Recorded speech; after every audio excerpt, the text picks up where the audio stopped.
ರಾಜ್ಯ ರಾಜಕೀಯದಲ್ಲಿ ತೀವ್ರ ಕುತೂಹಲವನ್ನ ಕೆರಳಿಸಿದಂತಹ 7 ಸ್ಥಾನಕ್ಕೆ ವಿಧಾನ ಪರಿಷತ್ ಚುನಾವಣೆ. ಆ ಚುನಾವಣೆ ಈಗ ಅಂತ್ಯಗೊಂಡಿದೆ. ವಿಧಾನಸೌಧದಲ್ಲಿ 222 ಶಾಸಕರು ಹಕ್ಕು ಚಲಾವಣೆ ಮಾಡಿದ್ದಾರೆ. ಮತಪೆಟ್ಟಿಗೆಯಲ್ಲಿ ಅಭ್ಯರ್ಥಿಗಳ ಭವಿಷ್ಯ ಭದ್ರವಾಗಿದೆ. ಸಂಜೆ 4 ಗಂಟೆಯ ನಂತರ ಮತ ಎಣಿಕೆ ಕಾರ್ಯ ಶುರುವಾಗುತ್ತೆ. 5 ಗಂಟೆ ಹೊತ್ತಿಗೆ ಫಲಿತಾಂಶ ಕೂಡ ಪ್ರಕಟ ಆಗಲಿದೆ. 7ನೇ ಅಭ್ಯರ್ಥಿ ಗೆಲುವಿಗೆ ಕಾಂಗ್ರೆಸ್ ಹಾಗೂ ಜೆಡಿಎಸ್ ನಡುವೆ ತೀವ್ರ ಪೈಪೋಟಿ ನಡೆಯಿತು. 7 ಸ್ಥಾನ 8 ಅಭ್ಯರ್ಥಿಗಳ ಕಣದಲ್ಲಿದೆ.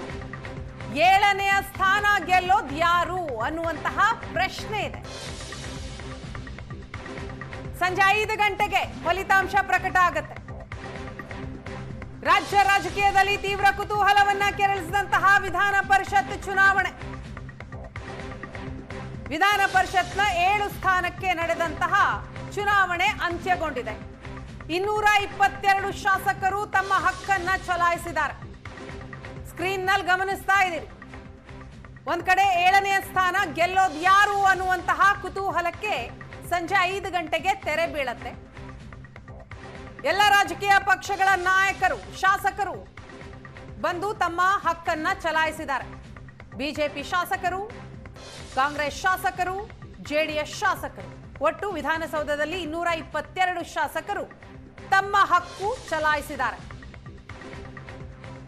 ಈಗಾಗಲೇ ನಮ್ಮ ಎಲ್ಲ ಶಾಸಕರು ಮತ್ತು ಜನಾರ್ದನ್ ರೆಡ್ಡಿಯವರು, ಯತ್ನಾಳ್ ಅವರು ಒಟ್ಟು 64 ಮತಗಳು ಈಗಾಗಲೇ BJPಯ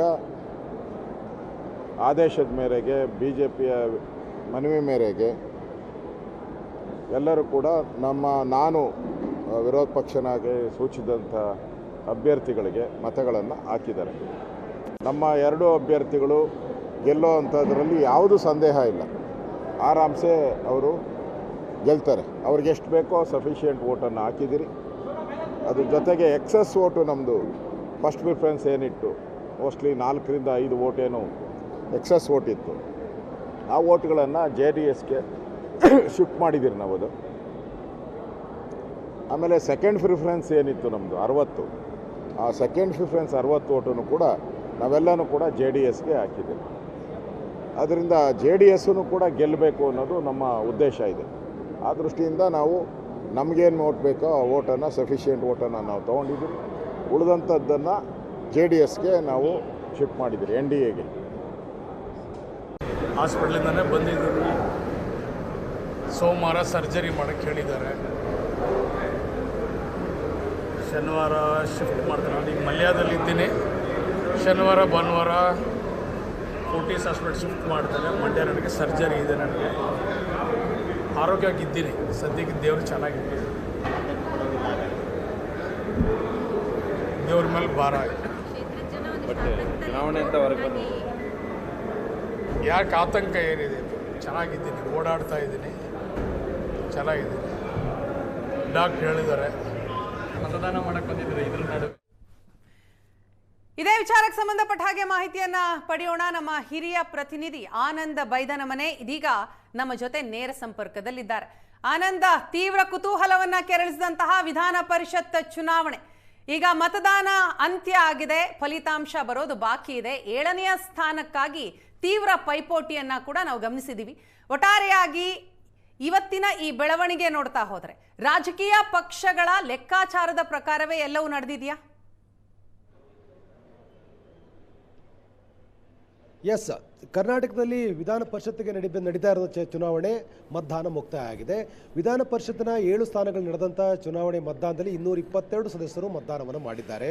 ಈ ಬಾರಿ 8 ಅಭ್ಯರ್ಥಿಗಳು ಕಣಕ್ಕಿಳಿದ ಕಾರಣಕ್ಕಾಗಿ ಸಹಜವಾಗಿ ಎಲ್ಲ ರಾಜಕೀಯ ಪಕ್ಷಗಳಲ್ಲೂ ಕೂಡ ಈ ಚುನಾವಣೆಯ ಫಲಿತಾಂಶದ ಬಗ್ಗೆ ಕುತೂಹಲ ಹೆಚ್ಚಾಗಿದೆ. ಯಾಕೆಂದರೆ ರಾಜಕೀಯವಾಗಿ ಈ ಚುನಾವಣೆ ಫಲಿತಾಂಶವು ಕೂಡ ಬೇರೆ ಬೇರೆ ನಾಯಕರಿಗೆ ಬೇರೆ ಬೇರೆ ರೀತಿಯಾಗಿರುವಂಥ ಸಂದೇಶ ಕೊಡುವ ಕಾರಣಕ್ಕಾಗಿ ಈ ಫಲಿತಾಂಶದ ಕಡೆ ಎಲ್ಲರ ಚಿತ್ತವು ಕೂಡ ನೆಟ್ಟಿದೆ ಅಂದರೂ ಕೂಡ ತಪ್ಪಾಗಲಾರದು. ಯಾಕೆಂದರೆ ಈಗಾಗಲೇ ಕಾಂಗ್ರೆಸ್ ಹೈಕಮಾಂಡ್ ಸಂಖ್ಯಾಬಲ ಸಂಖ್ಯಾಬಲದ ಕೊರತೆ ಇದ್ದರೂ ಕೂಡ 5 ಅಭ್ಯರ್ಥಿಗಳನ್ನು ಕಣಕ್ಕಿಳಿಸುವ ಮೂಲಕ ಅಚ್ಚರಿಯನ್ನು ಮೂಡಿಸಿತು. JDS ಸಂಖ್ಯಾಬಲದ ಕೊರತೆ ಇದ್ದರೂ ಕೂಡ ಅಭ್ಯರ್ಥಿಯನ್ನು ಕಣಕ್ಕಿಳಿಸಿ ಗೆಲ್ಲುವ ವಿಶ್ವಾಸದಲ್ಲಿತ್ತು. ಇನ್ನೊಂದೆಡೆ BJP 2 ಅಭ್ಯರ್ಥಿಗಳನ್ನು ಅನಾಯಾಸ ಗೆಲ್ಲಿಸಿಕೊಂಡು ಹೆಚ್ಚುವರಿಯಾಗಿರ್ತಕ್ಕಂಥ 4 ಮತಗಳನ್ನು JDSಗೆ ಕೊಡುವ ನಿರ್ಧಾರವನ್ನು ಕೂಡ ತೆಗೆದುಕೊಂಡಿತು. ಅದರಂತೆ ಇವತ್ತು 4 ಮತಗಳನ್ನು JDSಗೆ BJP ನೀಡಿದೆ. ಆದರೆ ಅಡೆತೊಡವಾಗಿರ್ತಕ್ಕಂಥ ಕಾಂಗ್ರೆಸ್ಸು ಅತ್ಯಂತ ಉತ್ಸಾಹದಲ್ಲಿ 5ನೇ ಅಭ್ಯರ್ಥಿಯನ್ನು ಕಣಕ್ಕಿಳಿಸುವ ಮೂಲಕ ಕ್ಷೇತ್ರ ಅಂದರೆ ಈ ಒಂದು ಸ್ಥಾನವನ್ನು ಗೆಲ್ಲೇಬೇಕು ಅಂತ ಎಲ್ಲ ರೀತಿಯ ಪ್ರಯತ್ನಗಳನ್ನು ಕೂಡ ಮಾಡಿತ್ತು. ಕಾಂಗ್ರೆಸ್ನ ಎಲ್ಲ ಲೆಕ್ಕಾಚಾರಗಳು ಕೂಡ ಸಕಾರಾತ್ಮಕವಾಗಿರ್ತಕ್ಕಂಥ ಫಲಿತಾಂಶ ಕೊಡುವ ಸಾಧ್ಯತೆಗಳು ಕೂಡ ನಿಚ್ಚಳವಾಗಿದೆ. ಯಾಕೆಂತಂದರೆ ಈಗಾಗಲೇ BJPಯಿಂದ ಉಚ್ಚಾಟನೆ ಆಗಿರ್ತಕ್ಕಂಥ ST ಸೋಮಶೇಖರ್ ಮತ್ತು ಶಿವರಾಮ್ ಹೆಬ್ಬಾರ್ ಇವರ 2 ಮತಗಳು ಕೂಡ ಕಾಂಗ್ರೆಸ್ ಅಭ್ಯರ್ಥಿಗೆ ಲಭ್ಯ ಆಗಿದೆ. ಇನ್ನೊಂದು ಕಡೆ ಈಗಾಗಲೇ ಕಾಂಗ್ರೆಸ್ಸು ತೆರೆಮರೆಯಲ್ಲಿ ನಡೆಸಿರ್ತಕ್ಕಂಥ ಪ್ರಯತ್ನ ಭಾಗವಾಗಿ ಇನ್ನೊಂದೆರಡು ಓಟ್ಗಳನ್ನು ತೆಗೆದುಕೊಳ್ಳುವ ವಿಶ್ವಾಸದ ಮಾತುಗಳನ್ನು ಕೂಡ ಕಾಂಗ್ರೆಸ್ ಆಡ್ತಾ ಇದೆ. ಹಾಗಾಗಿ ಈಗ ಬರ್ತಾ ಇರುವಂಥ ಈಗ ಬರುವ ಫಲಿತಾಂಶ ಏನಿದೆ ನಿಜವಾಗ್ಲೂ ಕೂಡ ಇದು ರಾಜ್ಯದಲ್ಲಿರ್ತಕ್ಕಂಥ ಎಲ್ಲ ನಾಯಕರಿಗೂ ಕೂಡ ಒಂದು ಸ್ಪಷ್ಟವಾದ ಸಂದೇಶ. ಯಾಕೆಂತಂದರೆ JDS ಸಂಖ್ಯಾಬಲದ ಕೊರತೆ ಇದ್ರೂ ಕೂಡ 18 ಶಾಸಕರನ್ನ ಒಟ್ಟಿಗೆ ಇಟ್ಟುಕೊಳ್ಳುವಲ್ಲಿ JDS ಎಷ್ಟರ ಮಟ್ಟಿಗೆ ಸಕ್ತವಾಗಿದೆ ಅನ್ನೋದು ಕೂಡ ಈ ಫಲಿತಾಂಶದ ಬಳಿಕ ಗೊತ್ತಾಗುತ್ತೆ. GT ದೇವೇಗೌಡರು ನಾನು ಆತ್ಮಸಾಕ್ಷಿಗೆ ತಕ್ಕಂತೆ ಮತ ಹಾಕಿದ್ದೇನೆ ಅನ್ನುವ ಮಾತನ್ನು ಕೂಡ ಹೇಳ್ತಾ ಇದ್ರು ಕೂಡ ಅವರ ಬಗ್ಗೆ 10 ಅನುಮಾನ ಇದೆ. ಯಾಕೆಂದರೆ ಅವರನ್ನು ಮತ ಹಾಕುವಂತೆ JDSನ ಯಾವ ನಾಯಕರು ಕೂಡ ಅವರಿಗೆ ಅಧಿಕೃತವಾಗಿ ಮನವಿಯನ್ನು ಮಾಡಿಕೊಂಡಿಲ್ಲ. ಆಶ್ಚರ್ಯ ಅಂದರೆ ಗೋವಿಂದರಾಜ್ ಕೂಡ ಅಂದರೆ JDSನ ಅಭ್ಯರ್ಥಿ ಆಗಿರ್ತಕ್ಕಂಥ ಗೋವಿಂದರಾಜ್ ಕೂಡ GT ದೇವೇಗೌಡರನ್ನ ಸಂಪರ್ಕ ಮಾಡಿ ಮತ ಹಾಕುವಂತೆ ರಿಕ್ವೆಸ್ಟ್ ಕೂಡ ಮಾಡದೇ ಇರತಕ್ಕಂಥ ಹಿನ್ನೆಲೆಯಲ್ಲಿ GT ದೇವೇಗೌಡರು ಯಾವ ನಿರ್ಧಾರ ತೆಗೆದುಕೊಂಡಿದ್ದಾರೆ ಅನ್ನೋದು ಕೂಡ ಬಹಳ ಪ್ರಮುಖ ಆಗುತ್ತೆ. ಬೆಳಗ್ಗೆ 9:10 ಮೊದಲ ಮತದಾರರಾಗಿ ಇವತ್ತು ಅವರು ಓಟನ್ನು ಕೂಡ ಹಾಕಿದ್ದಾರೆ. ಆತ್ಮಸಾಕ್ಷಿಗೆ ತಕ್ಕಂತೆ ಮತ ಹಾಕಿದ್ದೇನೆ ಅನ್ನೋ ಮಾತನ್ನು ಕೂಡ ಈಗಾಗಲೇ GT ದೇವೇಗೌಡರು ಹೇಳಿದ್ದಾರೆ. ಹಾಗಾಗಿ JDSನ ಎಲ್ಲ ಶಾಸಕರು ಒಟ್ಟಿಗೆ ಇಲ್ಲ ಅಂತಕ್ಕಂಥ ಸಂದೇಶ ಬರುವ ರೀತಿಯಲ್ಲಿ ಈಗ ಚರ್ಚೆಗಳು ಆರಂಭಗೊಂಡಿದ್ದು ಅಂತಿಮವಾಗಿ ಫಲಿತಾಂಶದ ಬಳಿಕ JDSನ ಒಟ್ಟಾರೆ ಎಲ್ಲರೂ ಕೂಡ ಜೊತೆಗಿದ್ದಾರಾ ಒಗ್ಗಟ್ಟಿಗಿದ್ದಾರಾ ಅಂತಕ್ಕಂಥದ್ದು ಬಹಳ ಸ್ಪಷ್ಟವಾಗಿ ಫಲಿತಾಂಶ ಬಳಿಕ ಗೊತ್ತಾಗುತ್ತೆ.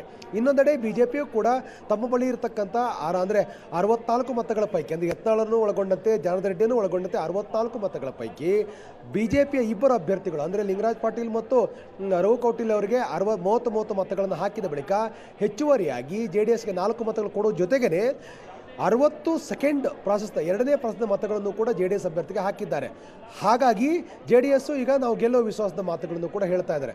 ಆದರೆ ಆಶ್ಚರ್ಯ ಅಂತಂದರೆ ಈಗಾಗಲೇ ಕಾಂಗ್ರೆಸ್ನ 4 ಆರಂಭಿಕವಾಗಿರ್ತಕ್ಕಂಥ 4 ಅಭ್ಯರ್ಥಿಗಳನ್ನು ಮೊದಲ ಪ್ರಾಶಸ್ತ್ಯ ಮತ ಹಾಕಿರ್ತಕ್ಕಂಥವರು 2ನೇ ಪ್ರಾಶಸ್ತ್ಯ ಮತಗಳನ್ನು ವಿನಯ್ ಕಾರ್ತಿಕ್ ಅವರಿಗೆ ಹಾಕಿರ್ತಕ್ಕಂಥ ಹಿನ್ನೆಲೆಯಲ್ಲಿ 2ನೇ ಪ್ರಾಶಸ್ತ್ಯ ಮತಗಳು ಕೂಡ ಕಾಂಗ್ರೆಸ್ಗೆ ಜಾಸ್ತಿ ಆಗ್ತಕ್ಕಂಥ ಸಾಧ್ಯತೆಗಳು ಕೂಡ ಇದೆ. ಹಾಗಾಗಿ ಒಟ್ಟಿನಲ್ಲಿ ಈಗ ಇರತಕ್ಕಂಥ ಲೆಕ್ಕಾಚಾರದ ಪ್ರಕಾರ ಕಾಂಗ್ರೆಸ್ ತನ್ನ 5 ಅಭ್ಯರ್ಥಿಗಳನ್ನು ಗೆಲ್ಲಿಸ್ಕೊಳ್ಳೋದು ಬಹುತೇಕ ಖಚಿತವಾಗಿದ್ದು BJPಗೆ 2 ಅಭ್ಯರ್ಥಿಗಳು ಈಗ ಗೆಲ್ತಕ್ಕಂಥ ಸಾಧ್ಯತೆಗಳು ಕೂಡ ಹೆಚ್ಚಾಗಿದೆ. 4 ಗಂಟೆಗೆ ಪ್ರೊಸೆಸ್ ಸ್ಟಾರ್ಟ್ ಆಗುತ್ತೆ. 5 ಗಂಟೆ ನಂತರದಲ್ಲಿ ಫಲಿತಾಂಶ ಪ್ರಕಟ ಆಗುತ್ತೆ.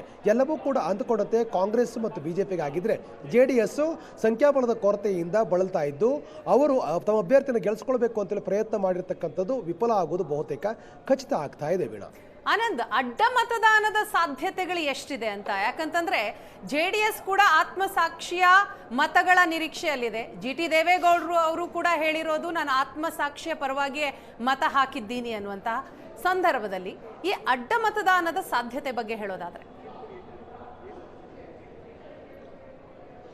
ಖಂಡಿತವಾಗ್ಲೂ ಕೂಡ ಇದು ಗೌಪ್ಯ ಮತದಾನ ಆಗಿರುವ ಕಾರಣಕ್ಕಾಗಿ ಯಾರಿಗೆ ಬೇಕಾದ್ರೂ ಮತ ಹಾಕಲಿಕ್ಕೆ ಅವಕಾಶಗಳು ಇದ್ದೇ ಇದೆ. ಆದರೆ ಕಾಂಗ್ರೆಸ್ ಅಂದರೆ ಈಗ ಆಡಳಿತಾರೂಢವಾಗಿರ್ತಕ್ಕಂಥ ಕಾಂಗ್ರೆಸ್ಸು 5ನೇ ಅಭ್ಯರ್ಥಿ ಹಾಕೋದ್ರ ಮೂಲಕ ಅಚ್ಚರಿಯನ್ನು ಮೂಡಿಸಿದೆ. ಯಾಕಂದರೆ ಸಹಜವಾಗಿ ಸಂಖ್ಯಾಬಲದ ಕೊರತೆ ಇದ್ದಾಗ JDS ಮತ್ತು ಕಾಂಗ್ರೆಸ್ನ ಹೆಚ್ಚುವರಿ ಮತಗಳನ್ನು ಪಡ್ಕೊಳ್ತಕ್ಕಂಥ ಯಾವುದೋ ಉದ್ಯಮಿಗೆ ಅಥವಾ ಎಲ್ಲ ಪಾರ್ಟಿ ಒಪ್ಪಬಹುದಾದಂಥ ನಾಯಕರಿಗೆ ಈ ಬಾರಿ ಅವಕಾಶ ಕೊಡುತ್ತಾ ಅಂತಕ್ಕಂಥ ಚರ್ಚೆಗಳಿತ್ತು. ಅಂತಿಮವಾಗಿ ಕಾಂಗ್ರೆಸ್ನ ಅಭ್ಯರ್ಥಿ ವಿನಯ್ ಕಾರ್ತಿಕ್ ಕಣಕ್ಕಿಳಿದ ಕಾರಣಕ್ಕಾಗಿ ಇದೊಂದು ಚುನಾವಣೆ ರಂಗೇರಿತ್ತು.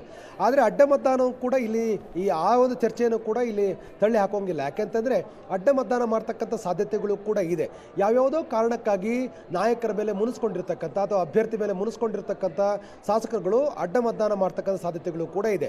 GT ದೇವೇಗೌಡರಿಗೆ ಪಕ್ಷದಲ್ಲಿ ಸರಿಯಾಗಿ ನಡೆಸ್ಕೊಂಡಿಲ್ಲ ಅಂತಕ್ಕಂಥ ಕೋಪ, ಕುಮಾರಸ್ವಾಮಿ ಮೇಲೆ ಇದ್ದಂಥ ಅಸಮಾಧಾನ ಇವೆಲ್ಲವೂ ಕೂಡ ದೊಡ್ಡ ಮಟ್ಟದ ಪರಿಣಾಮಗಳನ್ನು ಉಂಟು ಮಾಡಿ ಮುಂದೆ ರಾಜಕೀಯ ಭವಿಷ್ಯ ದೃಷ್ಟಿಯಿಂದ ಅವರು ಕಾಂಗ್ರೆಸ್ಗೆ ಪರವಾಗಿ ಮತ ಹಾಕ್ತಕ್ಕಂಥ ಸಾಧ್ಯತೆಗಳನ್ನು ಕೂಡ ತಳ್ಳಿ ಹಾಕೋದಿಲ್ಲ. ಆದರೆ ಅವರು ಭಾಳ ಸ್ಪಷ್ಟವಾಗಿ ಹೇಳಿದ್ದಾರೆ, ನಾನು NDA ಅಭ್ಯರ್ಥಿಯ ಪರವಾಗಿ ಮತವನ್ನು ಹಾಕಿದ್ದೇನೆ ಅಂತಕ್ಕಂಥ ಮಾತನ್ನು ಹೇಳಿದ್ದಾರೆ. ಅಂದರೆ JDSನ ಅಭ್ಯರ್ಥಿಯ ಪರವಾಗಿ ಮತ ಹಾಕಿದ್ದೇನೆ ಅನ್ನೋದನ್ನು ಪರೋಕ್ಷವಾಗಿ ಹೇಳುವ ಪ್ರಯತ್ನವನ್ನು ಕೂಡ ಮಾಡಿದ್ದಾರೆ. ಆತ್ಮಸಾಕ್ಷಿಗೆ ಅನುಗುಣವಾಗಿ ಮತ ಚಲಾಯಿಸಿದ್ದೇನೆ ಅನ್ನುವ ಮಾತನ್ನು ಕೂಡ ಅವರು ಹೇಳಿದ್ದಾರೆ. ಆದರೆ ಈಗಿರ್ತಕ್ಕಂಥ ಮತ್ತು ಲಭ್ಯ ಮಾಹಿತಿಯ ಪ್ರಕಾರ ಜಿ ಟಿ ದೇವೇಗೌಡರ ಮತದಾನದ ಬಗ್ಗೆ ಹತ್ತಾರು ಕುತೂಹಲ ಇದೆ. ಅವರು ಯಾರಿಗೆ ಮತವನ್ನು ಹಾಕಿದ್ದಾರೆ ಅಂತಕ್ಕಂಥದ್ದು. ಒಂದೊಮ್ಮೆನಾದರೂ ಕೂಡ JDSನ 18 ಶಾಸಕರ ಮತಗಳು ಕೂಡ JDS ಅಭ್ಯರ್ಥಿಗೆ ಬಿದ್ದಿದ್ದೆ. ಆದರೆ ನಿಶ್ಚಯವಾಗಿಯೂ ಕೂಡ 18 ಮತ್ತು BJPಯ 4 ಮತಗಳು ಸೇರಿಕೊಂಡಾಗೆ 22 ಮತಗಳು ಏನಾದರೂ ಕೂಡ JDS ಅಭ್ಯರ್ಥಿಗೆ ಬಿದ್ದಿದ್ದೆ. ಆದರೆ ನಿಶ್ಚಯವಾಗಿಯೂ ಕೂಡ ಅಡ್ಡ ಮತದಾನವನ್ನು ಜಿ ಟಿ ದೇವೇಗೌಡರು ಮಾಡಿಲ್ಲ ಅಂತಕ್ಕಂಥದ್ದು ಭಾಳ ಸ್ಪಷ್ಟ ಆಗುತ್ತೆ. ಒಂದೊಮ್ಮೆನಾದರೂ ಕೂಡ 24 ಮತಗಳ ಪೈಕಿ 1 ಮತ ಕಡಿಮೆ ಆದರೂ ಕೂಡ ಜಿ ಟಿ ದೇವೇಗೌಡರ ಮತದಾನದ ಬಗ್ಗೆ ಸಹಜವಾಗಿರ್ತಕ್ಕಂಥ ಅನುಮಾನಗಳು ಮೂಡುತ್ತೆ. ಮತ್ತು ಇನ್ನೊಂದು ಬಹಳ ಪ್ರಮುಖವಾಗಿ ಈಗ ಸಚಿವ ಸಂಪುಟದ ಪುನರಚನೆ ಆಗ್ತಾ ಇರ್ತಕ್ಕಂಥ ಅದು ವಿಸ್ತರಣೆ ಆಗ್ತಾ ಇರುವಂಥ ಹಿನ್ನೆಲೆಯಲ್ಲಿ ತಮಗೆ ಅವಕಾಶ ಸಿಗೋದೇ ಇಲ್ಲ, ಅಥವಾ ಡಿ ಕೆ ಶಿವಕುಮಾರ್ ಅವರಿಂದ ನಮಗೆ ಯಾವುದೇ ಕಾರಣಕ್ಕೂ ಮಂತ್ರಿ ಸ್ಥಾನ ಸಿಗಲ್ಲ ಅಂತಕ್ಕಂಥದ್ದು, ಅಥವಾ ಜಾತಿ ಸಮೀಕರಣದ ಆಧಾರದ ಮೇಲೆ ಇಂಥವ್ರು ಈಗಾಗಲೇ ಮಂತ್ರಿ ಆಗಿದ್ದಾರೆ, ನಮಗೆ ಅವಕಾಶ ಇಲ್ಲ ಅಂತಕ್ಕಂಥ ಬೇಸರಗೊಂಡಿದ್ದು ಮತ್ತು ಮುಂದಿನ ದಿನಗಳಲ್ಲಿ ರಾಜಕೀಯವಾಗಿರೋ ತೀರ್ಮಾನ ತೆಗೆದುಕೊಳ್ಳಿಕ್ಕೆ ಈಗಲೇ ತಯಾರಿ ಮಾಡಿರ್ತಕ್ಕಂಥವ್ರು ಕೂಡ ಅಡ್ಡ ಮತದಾನ ಮಾಡ್ತಕ್ಕಂಥ ಸಾಧ್ಯತೆಗಳು ಕೂಡ ಇದೆ. ಆ ಒಂದು ಸಾಧ್ಯತೆಗಳನ್ನು ಕೂಡ ತಳ್ಳಿ ಹಾಕುವಂತಿಲ್ಲ. ಆದರೆ ಇರ್ತಕ್ಕಂಥ ಅವಕಾಶ ಅಂತಂದರೆ ಆಡಳಿತಾರೂಢವಾಗಿರ್ತಕ್ಕಂಥ ಪಕ್ಷ ಯಾವುದಿರುತ್ತೋ ಅವರು ಅಡ್ಡ ಮತದಾನ ಮಾಡದ ಹಾಗೆ ಕಂಟ್ರೋಲ್ ಮಾಡ್ತಕ್ಕಂಥ ಪ್ರಯತ್ನ ಮಾಡಿದೆ. ಯಾಕೆಂತಂದರೆ ಅವು 10 ಆಪ್ಷನ್ಸ್ಗಳಿರ್ತವೆ, ಬೇರೆ ಬೇರೆ ಆಮಿಷಗಳನ್ನು ಓಡ್ತಕ್ಕಂಥ ಅವಕಾಶಗಳು ಇರುವ ಕಾರಣಕ್ಕಾಗಿ ಆಡಳಿತಾರೂಢ ಪಕ್ಷದಲ್ಲಿ ಅಡ್ಡ ಮತದಾನದ ಅವಕಾಶಗಳು ಕಡಿಮೆ.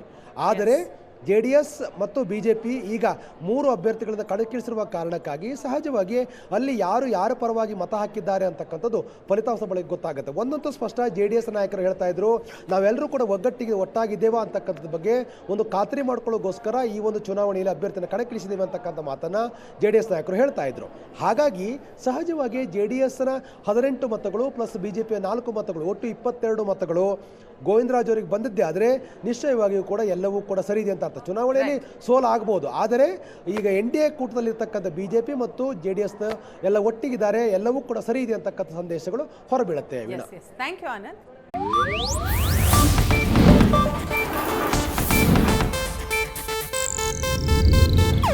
ಇದು ಏಷ್ಯಾನೆಟ್ ನ್ಯೂಸ್ ನೆಟ್ವರ್ಕ್ ಪ್ರಸ್ತುತಿ.